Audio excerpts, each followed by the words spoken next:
Kottayam medical കോളേജിൽ 3 വയസ്സുകാരി മരിച്ച സംഭവത്തിൽ മെഡിക്കൽ കോളേജിനെതിരെ രക്ഷിതാക്കൾ. മെഡിക്കൽ കോളേജിൽ ചികിത്സ വൈകിപ്പിച്ചെന്ന് രക്ഷിതാക്കൾ ആരോപിച്ചു. നഴ്സിംഗ് ജീവനക്കാർ മോശമായി പെരുമാറി. നിയമ നടപടിയുമായി മുന്നോട്ട് പോകുമെന്നും രക്ഷിതാക്കൾ പറഞ്ഞു. രാവിലെ ഡോക്ടർ വന്ന സമയത്തും ഈ കൊച്ചിൻ്റെ അവസ്ഥ അത് ഇന്നലത്തെക്കാട്ടും മോശമായി. ഒരു വൈഫ് എന്ന് പലതവണ ഈ നേഴ്സിനോട് പറഞ്ഞപ്പോൾ നേഴ്സ് ഷൗട്ട് ചെയ്തു, നിങ്ങൾ കൊച്ചിനെ നോക്കി അവിടെ ഇരുന്നാൽ മതി, അവരുടെ കാര്യങ്ങൾ അവർ ചെയ്തോളാം എന്നുള്ള രീതിയിൽ, നിങ്ങൾ കൊച്ചിനെ കാര്യം നോക്കി ഇരുന്നാൽ മതി എന്നുള്ള രീതിയിൽ അവിടെ നിന്നു. അത് കഴിഞ്ഞ് രാവിലെ ഡ്യൂട്ടി ഡോക്ടർ വന്നു കഴിഞ്ഞപ്പോഴത്തേക്ക് ഡ്യൂട്ടി ഡോക്ടർ ചോദിച്ചു, ഇതെന്നാ നിങ്ങൾ ഈ കൊച്ചി ഇത്രയും വയ്യാതെ കിടന്നിട്ട് നിങ്ങൾ എന്നെ കൈകാര്യം ചെയ്യാഞ്ഞോ അല്ലെങ്കിൽ പറയാഞ്ഞോ അല്ലെങ്കിൽ എന്നെ കാര്യങ്ങൾ എന്നെ ചെയ്യാത്തതെന്ന് അന്വേഷിച്ച് കഴിഞ്ഞപ്പോഴത്തേക്ക് അവർക്കൊന്നും പറയാനില്ല. അത് കഴിഞ്ഞപ്പോഴത്തേക്ക് എന്തോ ഇഞ്ചക്ഷൻ എടുത്തൊരു കാര്യം പറഞ്ഞു. ഇഞ്ചക്ഷൻ എടുത്ത് കഴിഞ്ഞപ്പോഴത്തേക്ക് ഓൾറെഡി കൊച്ച് റിയാക്ട് ചെയ്യുന്നുണ്ട്. അമ്മ എനിക്ക് വെള്ളം വേണമെന്ന് പറഞ്ഞ് വെള്ളം കൊടുത്തു. അത് കഴിഞ്ഞ് വീണ്ടും എനിക്ക് വയറുവേദന കൂടിയെന്ന് പറഞ്ഞു. അത് കഴിയുമ്പോഴത്തേക്ക് മറ്റേ കൈയെല്ലാം ഇങ്ങനെ ചുരുട്ടി പിടിച്ചു, കാലൊക്കെ നീളത്തിലായി. അപ്പോൾ വൈഫ് ഓർത്ത ഫിക്സ് വന്നാണ്. അപ്പോഴത്തേക്ക് സിറ്റുവേഷൻ മോശമായെന്ന് ഡോക്ടർ പറഞ്ഞു. വൈഫ് തന്നെയാണ് കൊച്ചിനെ എടുത്തുകൊണ്ട് ICU കൊണ്ട് കിടത്തുന്നത്. അതിനുശേഷം എന്നാ സംഭവിച്ചതെന്ന് അറിയത്തില്ല. ഞാൻ വരുന്നിടം വരെ ഇവർ വെന്റിലേറ്ററെ വെച്ചുകൊണ്ടിരുന്നു. അച്ഛൻ വന്ന് കണ്ടിട്ട് എന്നോട് പറഞ്ഞ്, ഏകാഭരണയുടെ ഫാദറല്ലേ, എത്രയും പെട്ടെന്ന് വരണം. അവർ വിളിക്കുമ്പോഴെല്ലാം ഞാൻ ചോദിക്കുന്നുണ്ട്, എന്നാ പറ്റിയേ, എന്തെങ്കിലും ഉണ്ടെങ്കിൽ പറ. അപ്പോൾ ഇവർ ഒരാശുപത്രിയിൽ നിന്നും അത് ഇതുപോലെയൊക്കെയുള്ള ഗവൺമെൻറ് ഹോസ്പിറ്റലിൽ നിന്ന് ഒരു പാരൻറ്റിനെ അതുപോലെ അവർ വിളിക്കേണ്ട കാര്യമില്ലല്ലോ, നിങ്ങൾ പെട്ടെന്ന് വരണം. അന്നേരവും ഞാൻ പറഞ്ഞു, ഞാൻ 100 കിലോമീറ്റർ ബാക്കില്ല, ഞാൻ ഇവിടുന്ന് രാവിലെ 5 മണിക്ക് പോയി 8 മണിക്ക് കട്ടപ്പന ചെല്ലുന്നു, എത്രയും പെട്ടെന്ന് വരണമെന്നാണ് ഇവർ പറയുന്നത്. ഞാനിവിടെ വന്നു കഴിഞ്ഞ് ഇവരുടെ ICUയിൽ കയറി കാണുമ്പം കൊച്ചിനെ വെന്റിലേറ്ററിൽ ഇട്ടേക്കാണ്. അതായത് ഒരുപാട് സമയങ്ങൾക്ക് മുന്നേ മരിച്ച ഒരാളെ നമ്മുടെ മുന്നിൽ നാടകമായിട്ട് വെന്റിലേറ്ററെ കിടത്തി ഇവർ പൊട്ടന്മാരാക്കുമായിരുന്നു. കോട്ടയത്ത് നിന്ന് ഗോകുൽ രമേശുണ്ട് ഈ വാർത്തയുടെ കൂടുതൽ വിശദാംശങ്ങളുമായി. ഗോകുൽ, കുട്ടിക്ക് ഒരാഴ്ചയ്ക്ക് മുൻപ് വയറുവേദന വരുന്നു, അങ്ങനെ ആശുപത്രിയിലേക്ക് കൊണ്ടുവരുന്നു, കോട്ടയം മെഡിക്കൽ കോളേജിലേക്ക് കൊണ്ടുവരുന്നു. അന്ന് കുട്ടിക്ക് മറ്റ് പ്രശ്നങ്ങളൊന്നുമില്ല എന്ന് പറഞ്ഞ് ഡോക്ടർ മരുന്ന് നൽകി വീട്ടിലേക്ക് പറഞ്ഞു വിടുന്നു. പിന്നീട് വീണ്ടും കുട്ടിക്ക് രോഗം മൂർച്ഛിക്കുന്നു. കുടുംബം വീണ്ടും കോട്ടയം മെഡിക്കൽ കോളേജിലേക്ക് കുഞ്ഞിനെ കൊണ്ടുവരുന്നു, അഡ്മിറ്റ് ചെയ്യുന്നു. ഇന്ന് കുട്ടിയുടെ മരണം സ്ഥിരീകരിക്കപ്പെടുകയാണ്. ഗുരുതരമായ ആരോപണമാണ് ഈ കുടുംബം, കുട്ടിയുടെ അച്ഛൻ ഇപ്പോൾ ആശുപത്രി അധികൃതർക്കെതിരെ ഉന്നയിക്കുന്നത്. ഇന്ന് കുട്ടിയുടെ പോസ്റ്റ്മോർട്ടം അടക്കം നടക്കുന്ന ദിവസമാണ്. എന്താണ് കുടുംബത്തിന്റെ ആരോപണം? നിയമ നടപടികളുമായി മുന്നോട്ട് പോകാൻ തന്നെയാണോ അവരുടെ തീരുമാനം? ആശുപത്രി അധികൃതരുടെ ഭാഗത്ത് നിന്ന് ഈ വിഷയത്തിൽ ഏതെങ്കിലും തരത്തിലുള്ള പ്രതികരണങ്ങൾ ലഭ്യമാണോ?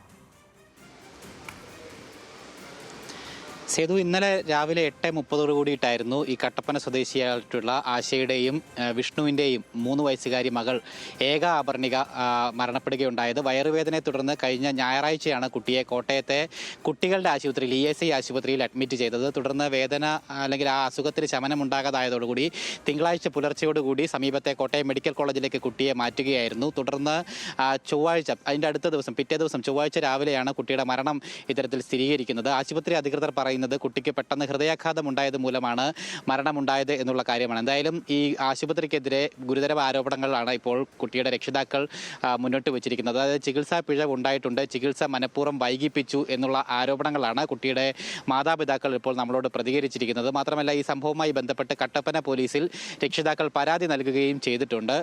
ഒപ്പം നിയമ നടപടിയുമായിട്ട് മുന്നോട്ട് പോകാൻ തന്നെയാണ് തീരുമാനമെന്നുള്ള കാര്യവും അവർ വ്യക്തമാക്കി കഴിയുകയും ചെയ്തിട്ടുണ്ട്. കുട്ടിയുടെ പോസ്റ്റ്മോർട്ടം നടപടികൾ ഇപ്പോൾ പുരോഗമിച്ചുകൊണ്ടിരിക്കുകയാണ്. സൂചിപ്പിച്ചതുപോലെ ഈ മാസം 11-ാം തീയതിയാണ് ആദ്യം ഇത്തരത്തിൽ കുട്ടിക്ക് അസുഖം വന്നതിനെ തുടർന്ന് കോട്ടയം മെഡിക്കൽ കോളേജിൽ എത്തി ചികിത്സ തേടിയത്. അന്ന് മരുന്ന് നൽകി വിടുകയാണ് ഉണ്ടായത്, കാര്യമായിട്ടുള്ള പ്രശ്നങ്ങളൊന്നുമില്ല എന്ന് പറഞ്ഞ് വിടുകയാണ് ഉണ്ടായത്. തുടർന്ന് വീണ്ടും വീട്ടിലെത്തിയതിനു ശേഷം വീണ്ടും ഇത്തരത്തിൽ വേദന ഉണ്ടായതോട് കൂടിയിട്ടാണ് കഴിഞ്ഞ ദിവസം ഞായറാഴ്ച പുലർച്ചെ വീണ്ടും കുട്ടിയെ ആശുപത്രിയിൽ കൊണ്ടുവന്നത്. തുടർന്ന് മെഡിക്കൽ കോളേജിലേക്ക് മാറ്റിയതിനു ശേഷം അവിടുത്തെ ജീവനക്കാരുടെ ഭാഗത്ത് നിന്ന് മനഃപൂർവ്വമായിട്ടുള്ള അലംഭാവം ഉണ്ടായി എന്നാണ് ഈ രക്ഷിതാക്കൾ ആരോപിക്കുന്നത്. പ്രത്യേകിച്ച് കുട്ടിയെ വേദന മൂലം കൊണ്ടുവന്നതിന് ശേഷം കുട്ടിയെ ഡ്രിപ്പ് ഇടാൻ പോലും ആദ്യഘട്ടത്തിൽ തയ്യാറായിരുന്നില്ല. മണിക്കൂറുകൾക്ക് ശേഷമാണ് ഡ്രിപ്പ് ഇട്ടത്. മാത്രമല്ല, ഈ നേഴ്സ് അടക്കമുള്ള ജീവനക്കാരുടെ ഭാഗത്തു നിന്നും വളരെ മോശമായിട്ടുള്ള പെരുമാറ്റം ഈ രക്ഷിതാക്കൾക്ക് നേരെ ഉണ്ടാവുകയും ചെയ്തിട്ടുണ്ടായിരുന്നു. മാത്രമല്ല, ഡോക്ടർ വന്ന് മരുന്ന് നിർദ്ദേശിച്ചിട്ടും ആ മരുന്ന് കൃത്യമായിട്ട് നൽകാനോ സമയത്ത് നൽകാനോ ഒന്നും തന്നെ ജീവനക്കാർ തയ്യാറായിരുന്നില്ല എന്നും പറയുന്നുണ്ട്. പിറ്റേ ദിവസം ഡ്യൂട്ടി ഡോക്ടർ എത്തിയപ്പോഴാണ് കുട്ടി ഇത്തരത്തിൽ കാര്യമായിട്ടുള്ള ചികിത്സ ലഭിക്കാതെ അവിടെ തന്നെ തുടരുന്നത് കണ്ടത്. തുടർന്ന് ആ ഡ്യൂട്ടി ഡോക്ടർ നേഴ്സുമാരോട് ഈ കാര്യം ചോദിച്ചിരുന്നു എന്ന് പറഞ്ഞു. എന്തുകൊണ്ടാണ് കുട്ടിക്ക് ഇത്രയും നേരമായിട്ടും അല്ലെങ്കിൽ ഇത്ര സീരിയസ് ആയിട്ടുള്ള ഒരു കുട്ടിക്ക് ഇത്ര നേരമായിട്ട് മതിയായ ചികിത്സ നൽകാത്തത് എന്നുള്ള കാര്യം ഡ്യൂട്ടി ഡോക്ടർ അന്വേഷിക്കുകയും ചെയ്തിരുന്നതാണ് എന്നാണ് രക്ഷിതാക്കൾ പറയുന്നത്. പക്ഷേ ജീവനക്കാരുടെ ഭാഗത്തു നിന്നും മറ്റ് പ്രതികരണങ്ങളൊന്നും ഉണ്ടായിരുന്നില്ല എന്നാണ് പറയുന്നത്. അതിനുശേഷം ആണ് ഇത്തരത്തിൽ കുട്ടി വെന്റിലേറ്ററിലേക്ക് മാറ്റിയിരിക്കുകയാണ് എന്നുള്ള വിവരം രക്ഷിതാക്കൾക്ക് അറിയുന്നത്. തുടർന്ന് കട്ടപ്പനയിലായിരുന്ന അച്ഛൻ വിഷ്ണു പെട്ടെന്ന് നാട്ടിലെത്തി, അല്ലെങ്കിൽ ഈ കോട്ടയം മെഡിക്കൽ കോളേജിൽ എത്തിയതിനു ശേഷമാണ് കുട്ടിയുടെ മരണം ഔദ്യോഗികമായിട്ട് സ്ഥിരീകരിച്ച് ഈ ആശുപത്രി ജീവനക്കാർ പറയുന്നത്. എന്തായാലും ഈ സംഭവത്തിൽ വളരെ ഗുരുതരമായിട്ടുള്ള വീഴ്ച ആശുപത്രി അധികൃതരുടെ ഭാഗത്തു നിന്നും ഉണ്ടായിട്ടുണ്ട്. പ്രത്യേകിച്ച് ഈ കുട്ടിയുടെ സ്കാനിങ് ചെയ്തപ്പോൾ ഈ ലെങ്സിനുള്ളിൽ പാല് കെട്ടിക്കിടക്കുന്നുണ്ട് എന്നുള്ള കാര്യം ആശുപത്രി അധികൃതർ അറിയിച്ചതായിട്ട് പറയുന്നുണ്ട്. പക്ഷേ അത്തരത്തിലുള്ള സാഹചര്യങ്ങൾ വരാൻ സാധ്യതയില്ല എന്നാണ് കുട്ടിയുടെ അമ്മ പ്രതികരിച്ചത്. പ്രത്യേകിച്ച് കുട്ടിക്ക് നാളുകളായിട്ട് പാല് നൽകിയിരുന്നില്ല എന്ന് പറയുന്നുണ്ട്. കാരണം ഈ അസുഖം ഒരു മാസം മുമ്പ് തൊട്ടൊക്കെ ഉണ്ട്. അന്ന് മുതൽ കുട്ടിക്ക് കഞ്ഞി മാത്രമാണ് നൽകിയിരുന്നതെന്നും കുട്ടിയുടെ മാതാപിതാക്കൾ പറയുന്നുണ്ട്. അതുകൊണ്ട് തന്നെ ഈ ആശുപത്രി അധികൃതർ പറയുന്ന പല കാര്യങ്ങളിലും വിശ്വാസ്യത ഇല്ല എന്നുള്ളൊരു ആരോപണവും രക്ഷിതാക്കൾ മുന്നോട്ട് വെക്കുന്നുണ്ട്. എന്തായാലും കട്ടപ്പന പോലീസിൽ പരാതി നൽകിയിട്ടുണ്ട്. അതുമായി ബന്ധപ്പെട്ട് നടപടികളുമായിട്ട് മുന്നോട്ട് പോവുകയാണ്. പോസ്റ്റ്മോർട്ടം റിപ്പോർട്ട് കൂടി പുറത്തു വന്നതിന് ശേഷം, കുട്ടിയുടെ യഥാർത്ഥ മരണകാരണം അറിഞ്ഞതിന് ശേഷം കൂടുതൽ നടപടികൾ സ്വീകരിക്കുമെന്നാണ് പോലീസ് ഉൾപ്പെടെ നമ്മളോട് വ്യക്തമാക്കിയിരിക്കുന്നത്. സേതു. ശരി ഗോകുൽ.